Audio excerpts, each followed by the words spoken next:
अपने अपने इसको याद करेंगे, ध्यान करेंगे उनका। हमारा रास्ता ध्यान योग, ध्यान योग का है। और ध्यान को कैसे अपनी जिंदगी में जोड़ते हैं, ये जानना जरूरी है। कैसे जोड़ेंगे, कैसे बढ़े इस रास्ते के अंदर, कैसे अब जीवन को सफल बनाएंगे, बहुत जरूरी है जानना। सबसे बड़ी बात यह है कि हमारा देश जो है आध्यात्मिक देश है, और हमारे देश में 99% लोग ऐसे हैं जो माता को मानते हैं और अपने किसी न किसी परमात्मा पूजन करते हैं। तरीके अलग, 33 करोड़ देवी देवता हैं और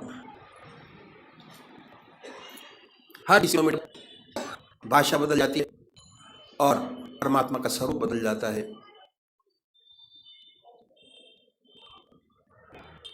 तो हम सब जानते हैं कि परमात्मा ने हमें विवेक बुद्धि दिया है।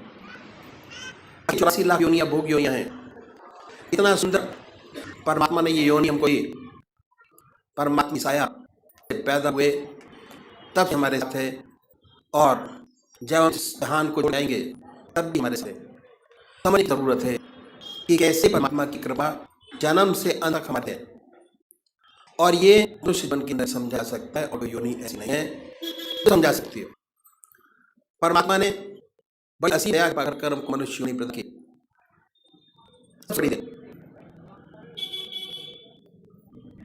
और हमारे सामने हर एक जो हम पहले जन्म में कर दिया कि जन्म के सत्कर्म हैं हमारी आत्मा के साथ, वो ये कि हमको परमात्मा ने फ्री कर दिया, बिल्कुल सब किया सकता है, और जो कर रहे हैं उसका फल वो आगे प्राप्त करेंगे।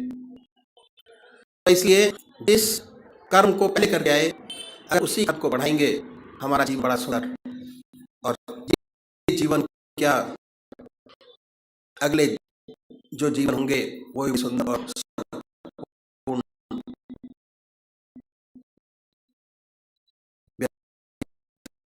होंगे।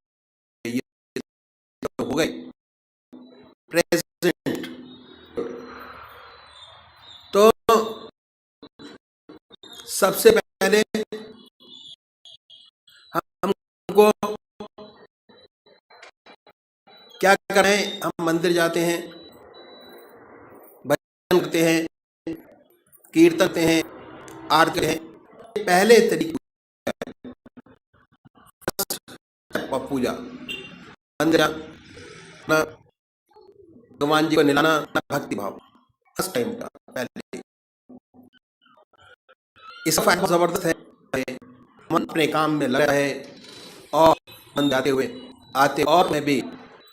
दूसरा तरीका है योग, आगे मानसिक पूजा। मन उसमें भी तो इन्वॉल्व होता है मन के हमारे सामने है, और कंसंट्रेशन हमारा पूजा से थोड़ा अधिक हो जाता है। हमारा रास्ता ध्यान योग का है, जिसमें अशीर दोनों इन्वॉल्व होते हैं, और हमारा बहुत अच्छा जाता है। तो पहली बात हमको इसका चुनाव करना है, जो है बड़ा उसका चुनाव करना, और से प्यार सुन ले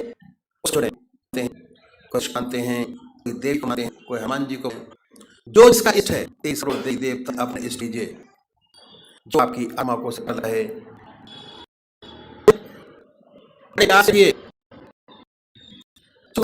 निश्चित कि कौन सा आसन आपके मत है सबसे ज्यादा सुख हो, उस आसन में। उसके बाद धूपबत्ती अगरबत्ती वातवश करें, मन प्रसन्न हो। उसके बाद बड़े से अगर कोई भजन आपको तो गाइए, नहीं बनाए। उसके बाद यूज करें जो हमारा परमात्मा है, इसमें परमात्मा की अच्छी भावना डाली हुई, जो आपकी आत्मा को सबसे पता है को ये महसूस आपके सामने शरीर हुआ है। अब वो फोटो ने मूर्त में शरीर मौजूद है, ख्याल से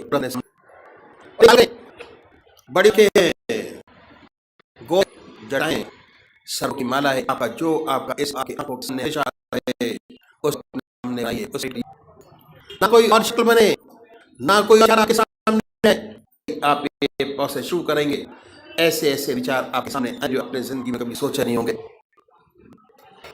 उन विचारों को हटाएं, फिर अपने साथ में लगिए, फिर आप विचार को हटाएं, अपने साथ में लगिए। अगर आज ये ध्यान करते हुए इसकी मूर्त हुए दिल की हर धड़कन अपने इष्ट का नाम लेते हुए अगर 100 मिनट में आते हैं,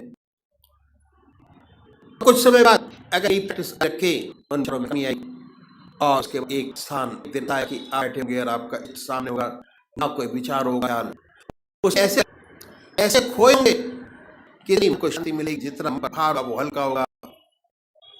और ऐसी दिशाएं हरी जब जिंदगी में आपने सोचे होंगे कि हरी बस दर्शन होगा, बहुत मन खुश होगा, खुश, आत्मा खुश, प्रसन्नता ही प्रसन्नता है, समा खुश, दूर भाई है जो निरा भगवान के पास ओम अल्लाह वाहेगुरु वो नाम को नहीं बड़े प्यार से भी सुखासन से ये मन से ओम निकल रहा है। जो नाम आपने चुना है वो वाइब्रेट करता है पूरे शरीर अंदर, उसके वाइब्रेशन महसूस करें, उसकी प्रेजेंस महसूस करें और उसे आनंदित हुई है। ये पूरा रास्ता ध्यान का दिया है, बस थोड़ा समझने की जरूरत है। जैसे जैसे चीजें आप समझ आती चली जाएंगी वैसे आपका मन हमारे शरीर का आनंद की तरह खुशी हमारे मन के अंदर हमारी आत्मा है, जैसे जैसे उसकी पहचान चली जाएगी, उसके नजदीक होते जाएंगे, आप बन रहे और सुंदर काम होगा, समाज की बेहतरी होगी और बड़ी सुंदर अवस्था होगी। तो अभी भजनों का सब अपने अपने का ध्यान करेंगे। मेरा मालिक सब जाए गए, फिर काहे कावेश, बस गहे बस देख तू और चल हमरे दे। हंगा निकल गया पिंजरे से, खाली पड़ी है तस्वीर। हंगा निकल गया पिंजरे से, वो खाली पड़ी है तस्वीर। पड़ी रहे तस्वीर, खाली पड़ी रहे तस्वीर। हंसा निकल गया खाली पड़ी रहे तस्वीर। जम के दूत है को आए तनिक रे धीर। जम के दूत ले को आए तन धरे धीर। अरे मार मार के प्राण निकाले, मार के प्राण निकाले, नैनो झल के नीर। हंसा निकल गया पिंजरे से, खाली पड़ी रे तस्वीर। हंसा निकल गया पिंजरे से, खाली पड़ी रहे तस्वीर। बहुत मनाए भी देवता, बहुत मनाए वीर, बहुत मनाए देवी देवता, बहुत मनाए पीर। आया बुढ़ा उस घर का रे, आया बुढ़ा उस घर का रे, जाना पड़े खीर। हंसा निकल गया पिंजरे, हंसा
जयपद शरणम।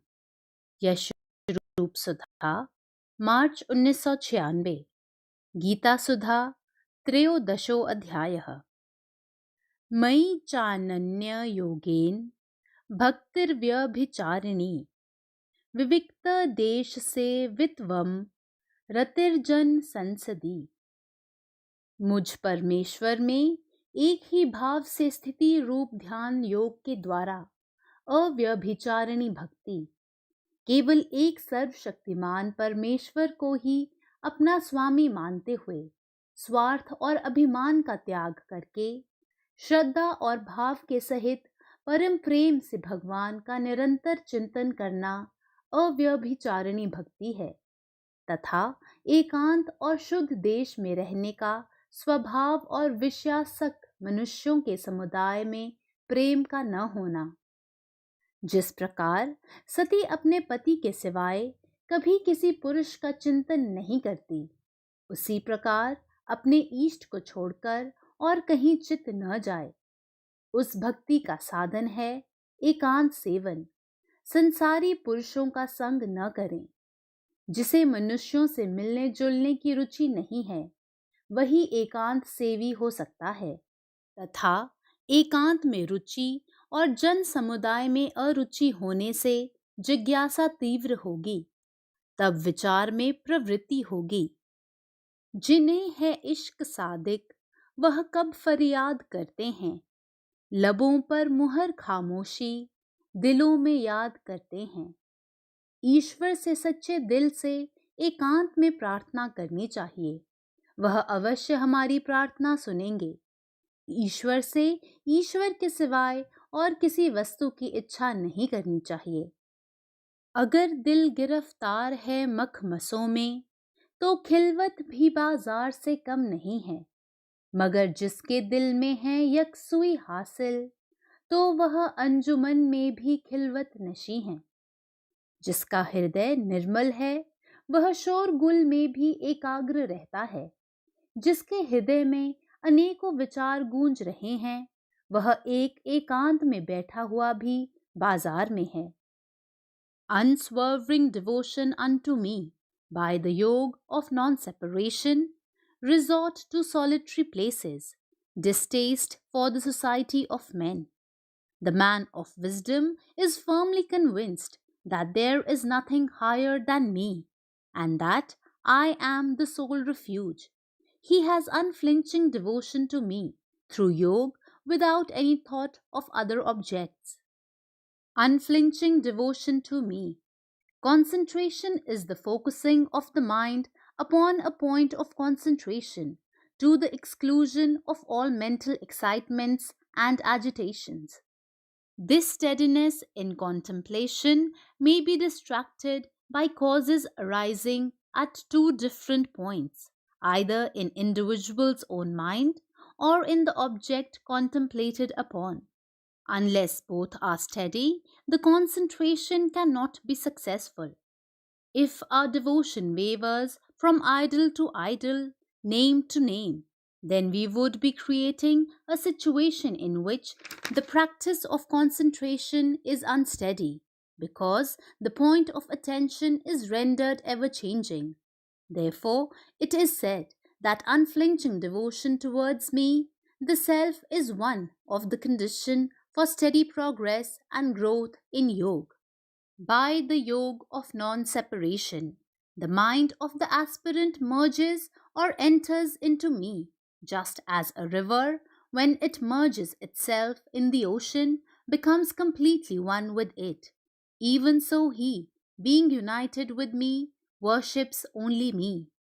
This is Ananya Yoga, or Prithak Samadhi, or the superconscious state in which the devotee feels that he is non-distinctive from it.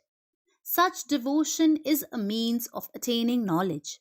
Such a devotee will never give up his devotion and worship even when he is under great trials and adversities.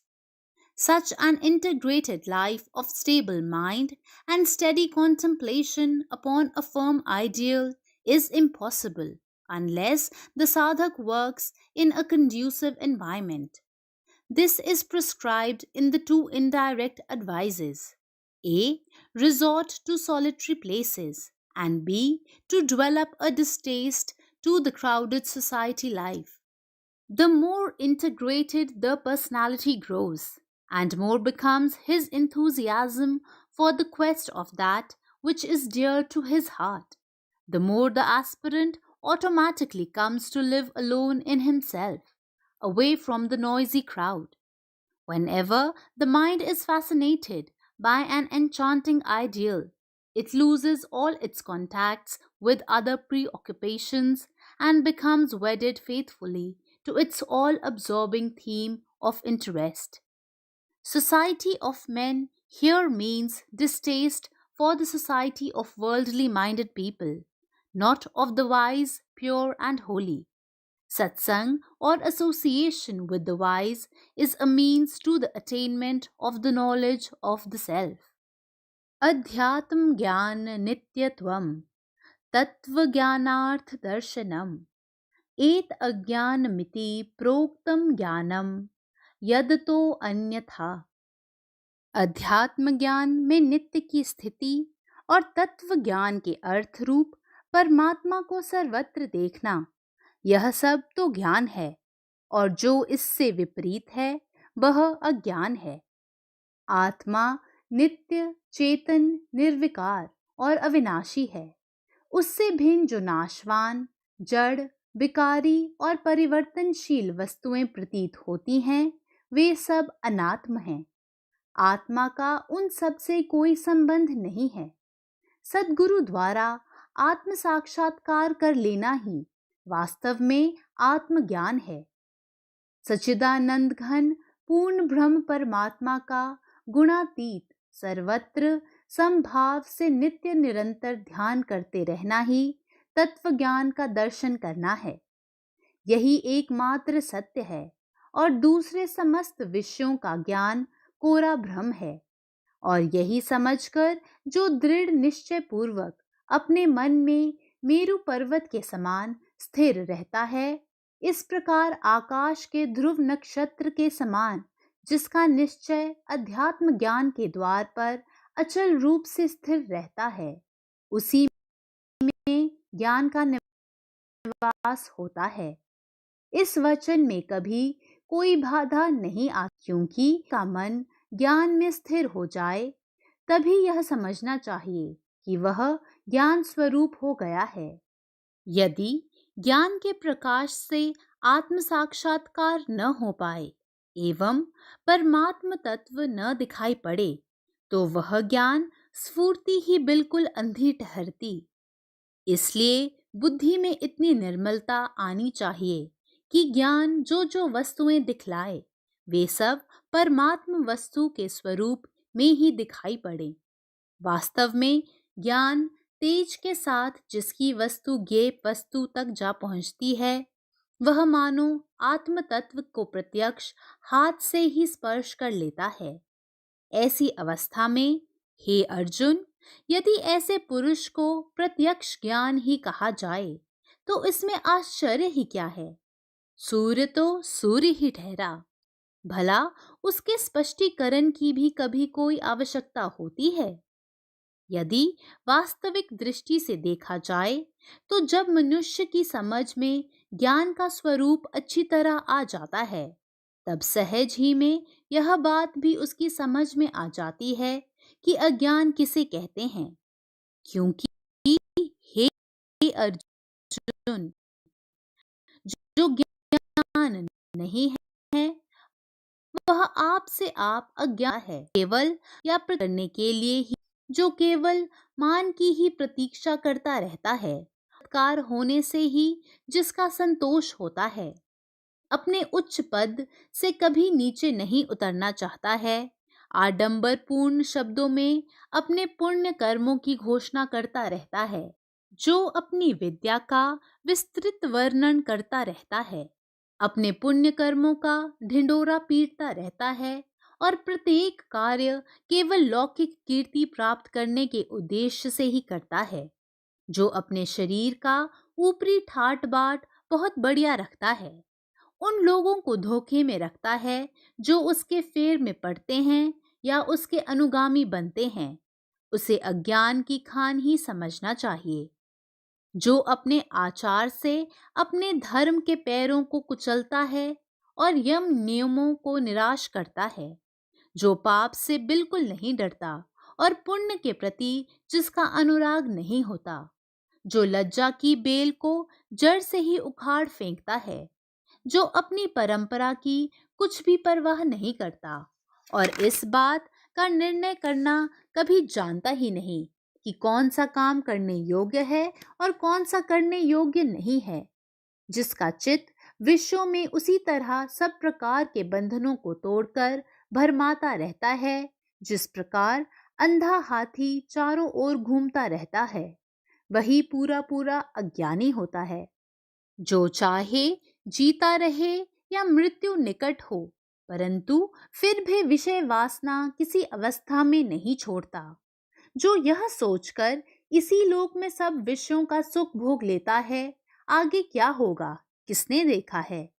जो सदा विषय भोगों का ही जप करता रहता है, जिसका अनुराग सदा सकाम कर्मों के आचरण करने की ओर ही रहता है, जो उसी तरह विषयों के पीछे लगा रहता है जिस तरह गधा गधी के पीछे लगा रहता है और गधी के बार बार लात मारने पर भी पीछे नहीं हटता, जो विषयों का भोग करने के लिए जलती हुई आग में भी कूद पड़ता है और अनेक प्रकार की व्यसनों को अलंकारों की भांति ग्रहण करता है, जो जन्म से लेकर मृत्यु तक विषयों से अनेक प्रकार पीड़ित होने पर कभी उनसे उकताता नहीं, बल्कि उन्हें और भी प्रेम पूर्वक प्राप्त करने का प्रयत्न करता है, वही अज्ञानी है।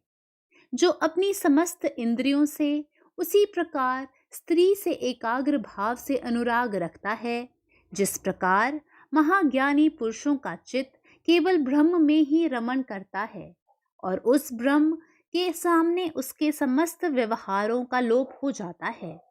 जो स्त्री संबंधी अनुराग के सामने लज्जा एवं हानि को कोई चीज ही नहीं समझता और न लोकापवाद ही सुनता है, जो सदा स्त्री की इच्छा की आराधना करता है, अर्थात स्त्री ही की इच्छा अनुसार चलता है और उसके फेर में पड़कर उसी प्रकार नाचता है जिस प्रकार मदारी का बंदर नाचता है, परंतु जो इस बात का कुछ भी विचार नहीं करता कि अमुक बात को करने से मुझे पाप होगा और आगे चलकर नरक की यातना भोगनी पड़ेगी, उस पुरुष की संगति से इस संसार में अज्ञान इतना अधिक बलवान हो जाता है कि वह ज्ञानी लोगों को भी भ्रम में डाल देता है।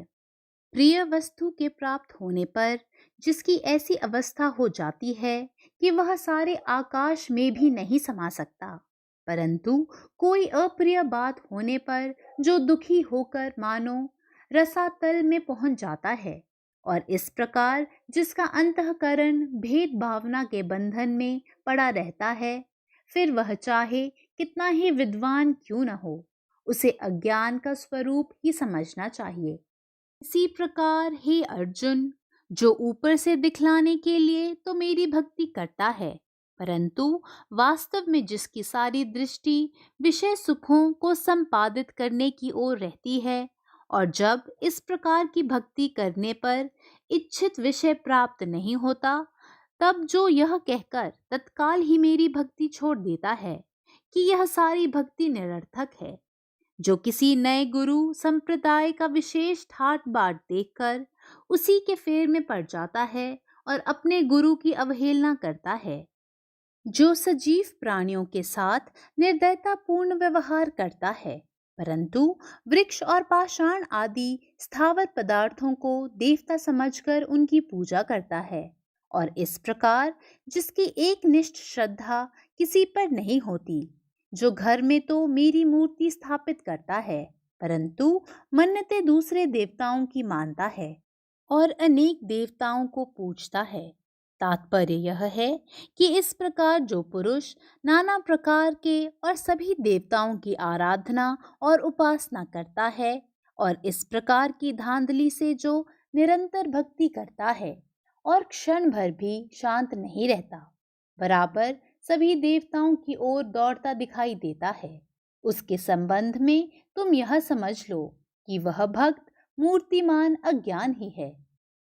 जो कर्म कांड में निपुण होता है, जिसे सब पुराण कंठस्थ होते हैं, और जो ज्योतिष में भी पारंगत होता है, जिसके लिए काम शास्त्र की और कोई बात सीखने के लिए नहीं होती, जिसे महाभारत की सब बातें याद होती हैं और मूर्तिमान वेद ही जिसके हाथ में आ जाते हैं, जिसे नीति शास्त्र का ज्ञान होता है, वैद्यक का ज्ञान होता है और काव्यों तथा नाटकों के ज्ञान में जिसके मुकाबले का और कोई नहीं होता, जो स्मृतियों की चर्चा करता है, गारुड़ी विद्या का मर्म जानता है और शब्दकोश को जिसने अपनी बुद्धि का मानो दास ही बना रखा है, व्याकरण शास्त्र में जिसका ज्ञान अगाध है।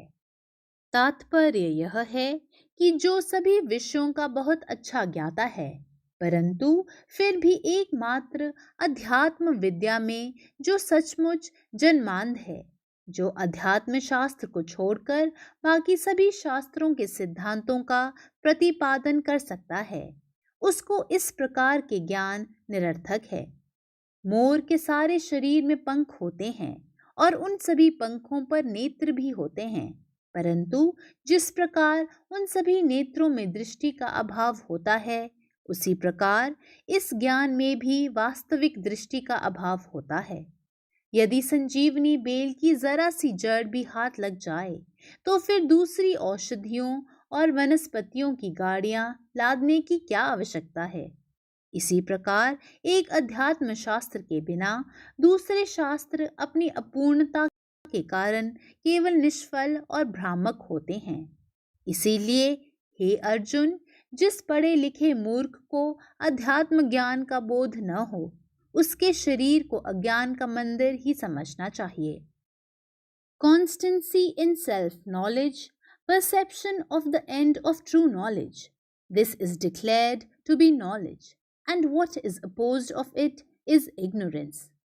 In this concluding stanza of this section, explaining the various essential qualifications in a seeker, the Lord adds to the already explained list of 18 qualifications 2 more items: constancy in self-knowledge and understanding the end of true knowledge. Constancy in self-knowledge. All the dispositions elaborated from the 7th stanza up to this contribute gently to the development of wisdom, the divine eye, and the intuitive faculty leading to the realization of Brahm. These dispositions are all called Gyan because of their great and unfailing contribution to it. The knowledge of the self is to be lived and not to be merely learnt. If self is one everywhere and the self alone is real, the aspirant should try to live as the self on all his personality layers. This constancy of living the spiritual knowledge in all the levels of one's contacts with the world outside is one of the unavoidable practices a seeker should always keep up. Dispositions counter to them are vanity, self-esteem, injury, revengefulness, crookedness, indifference towards the master, dirty habits, fickle-mindedness, self-indulgence, longing for the objects of senses, egoism, perception of pleasure in bodily life, earthly attachment, identification of self with son, wife, home, and the life, restlessness due to occurrence of the desirable and the undesirable, longing for a social life, and dislike for sacred studies. People inclined in these ways contaminate their minds.